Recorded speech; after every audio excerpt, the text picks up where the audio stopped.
مش كل حب صحي، مش كل علاقة تستاهل انك تكمل فيها. في علاقة بتسحب منك طاقتك، تكسرك وتخليك تنسى نفسك وتخرج عن شعورك. في فيديو النهارده اقول لك عن 7 علامات خطيرة جدا لازم تخلي بالك منهم لو كنت في علاقة سامة. هتعرفهم في الفيديو دوت، ولكن كمل للنهاية علشان ما تهربش من الحقيقة المرة لو كانوا موجودين في علاقتك. فخلي بالك ما تكملش وما تكمليش. لو كنت جديد معانا اشترك في القناه، عرفني بنفسك ودوس لايك للفيديو، لان انا بحب الناس اللي بتدوس لايك للفيديو وديسلايك. عبر برايك، بحب احفظ الناس عن طريق الكومنتات بتاعتهم. اول نقطه معانا تكتشف بيها ان الشخص اللي قدامك في علاقه يعني لا، العلاقه دي مش هتكمل، ان هو عايز يسيطر عليك ويتحكم فيك بطريقه مفرطه. لازم يسيطر عليك، لازم يتحكم فيك، لازم هو اللي يقول، لازم هو اللي كلمته تمشي، لازم هو اللي يعمل. اصل انا الراجل، دايما بتسمعيها، اصل انا القوي. وعلى فكرة في علاقات الانثى بتبقى كده. فيعني النقط دي نقط مهمة جدا جدا جدا. النقطة اللي بعد كده التقليل منك والاهانة المتكررة وانتوا بتتكلموا، وانتوا كجماعة، وانتوا قاعدين في مكان عام. يبقى مش شرط يقلل منك بالكلام، ممكن يقلل منك بالبصة من فوق لتحت، ممكن يبص لك كده، دايما بيعمل كده. فالشخص ده بيبقى اغلبيته نرجسي توكسيك. يبقى يعني انا على طول بترجمه ان هو نرجسي، لان هو عايز يفرض السيطرة، يقلل منك في اي حوار وقدام اي حد وما هموش اي دين. دايما بيبقى متعمد ان هو يقلل منك. فالشخص دوت، الشخص التوكسيك، دايما بشوفه يعني مطابق، يعني هو النرجسي، يعني مفيش اي اختلاف.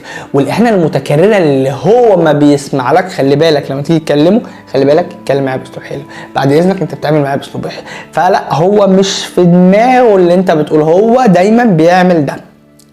النقطه اللي بعد كده، ودي النقطه الثالثه مهمه جدا، غياب الاحترام ما بينكم وقت الزعل والعركه. خلاص بقى اتعاركتوا، عليت صوتك، فانا طبعا هعلي صوتي، انا كبنت مثلا هعلي صوتي، فطبعا يلا بقى يا بت كذا ويا بت كذا ويا بت كذا. او هو بقى ممكن يتطاول ويمد ايده، عايز يحس والوكسه لما الاقي حد بيحكي لي موقف زي كده، تيجي تقول لي انا مش عارفه اعمل ايه. مش عارفه تعملي ايه؟ هو انت مستنيه ان هو يصالحك؟ هو انت هتقبلي الصلح وفي علاقه ما بينكم؟ ده انتوا لسه ما اتجوزتوش، ده على سبيل المثال. فكارثه، انت مش عارفه تعملي ايه، دي وكسه سودا. غياب الاحترام وقت المشاكل دي قصه تانية خالص.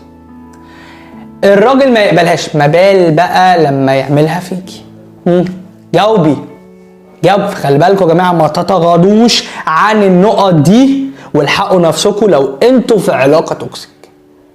ولو الفيديو عجبكم شير، بس كمل للنهاية علشان تحفظ كل خطوة وكل نقطة أنا بقولها. الشعور بالذنب دايما، دي النقطة الرابعة. أنا غلطان، يمكن في حاجة أنا عليت صوتي عليه، دايما هيخليكي تشعري بالذنب. أو الطرف التاني طبعا لو كان أنثى، في أنثى شخصيتها قوية على فكرة، ولكن خلينا نتكلم بصورة عامة بقى للأنثى. يعني هيخليكي تشعري بالذنب إن في حاجة غلط. انا ممكن ما كنتش بسمع كلام طبيعي، بس على طول بتسمعي، يعني في اوقات بتعرضي فيها، فهو بقى يحسسك ان لا، انت اللي غلط، انت اللي فيكي حاجه.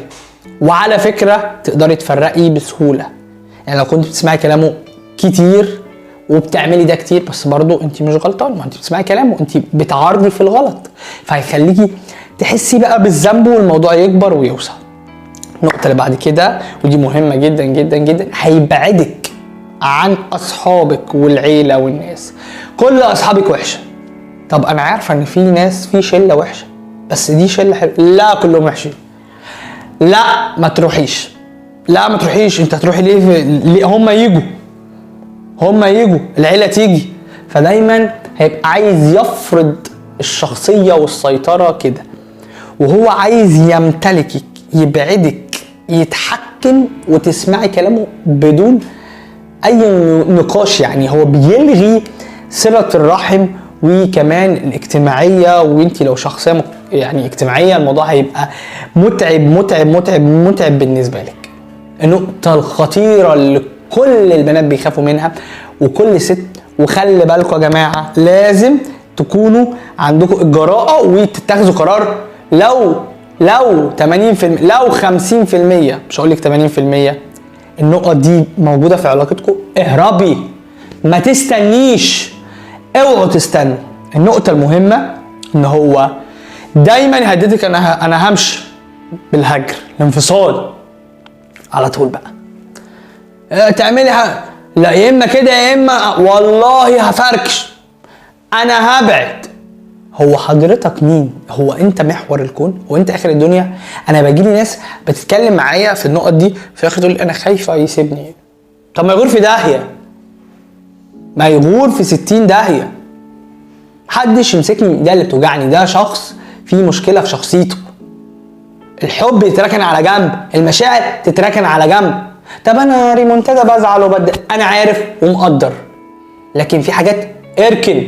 لا يا جماعه، مش هينفع المشاعر هي اللي تتحكم. فدايما بيهدد بالانفصال مع اقل حاجه واقل نقطه واقل حوار، وانت على طول يا عيني عياط.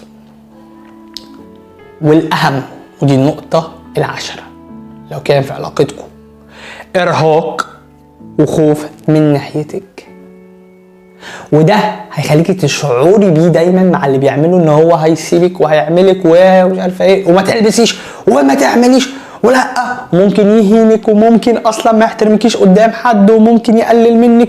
كل ده هيحصل ما بينكم، انت ذات نفسك تحسي بالخوف والارهاق من العلاقه، وان مفيش امل، وانك تعبتي، وان الشخص اللي قدامك بدل ما تحسي بالخوف، بدل ما تحسي بالامان، فيحسسك بالخوف والارهاق، وانت هتحسي ده لوحدك من غير ما حد يقولك.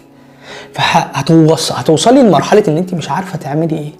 انت تعبتي، انت عايزاه وبتحبيه، بس هو اعمل ايه؟ وده غلط. مش كل العلاقات حلوه، والعلاقه السامه دايما مش بتبان في الاول. خدتوا فرصه، خدتوا وقت، لو في حاجه في دول او بنسبه 50% انا بقول لك وقفي، ما تكمليش. لو الشخص اللي قدامك ده ما بيحسنش، ما بيحترمكيش، ما بيديكيش اهتمام زياده، لو قيسي بقى على كده كل النقط اللي احنا قلناها، بيهددك دايما، فارجوكي لا. العلاقات السامه بتبان في النهايه، ومش كل علاقه ليها نهايه وملهاش بدايه. لا، كل علاقة بتنتهي بيبقى ليها بداية جديدة في حاجة تاني وفرصة تاني. مفيش حاجة اسمها فرصة واحدة، مفيش حاجة الفرصة الجميلة، لا، في فرص كتير. لازم تشتغلوا على ده. اكتبوا لي تحت في الكومنتات عن اي طلب انتوا عايزين ان انا انفذه لكم. انا هنا عشان خاطر اساعد حضراتكم واوصلكم اللي انتوا عايزينه. تحت في الديسكربشن بسيب فيديوهات كتير جدا، خشوا اتفرجوا عليها. وكمان خش على القناه عندي، هتلاقي فيديوهين مهمين جدا ورا بعض على طول، اخر حاجه نزلناها لازم تخشوا تتفرجوا عليه، لانهم فعلا فعلا فعلا فعلا هيفيدوكم. سلام عليكم، استنوني في حلقات جديده.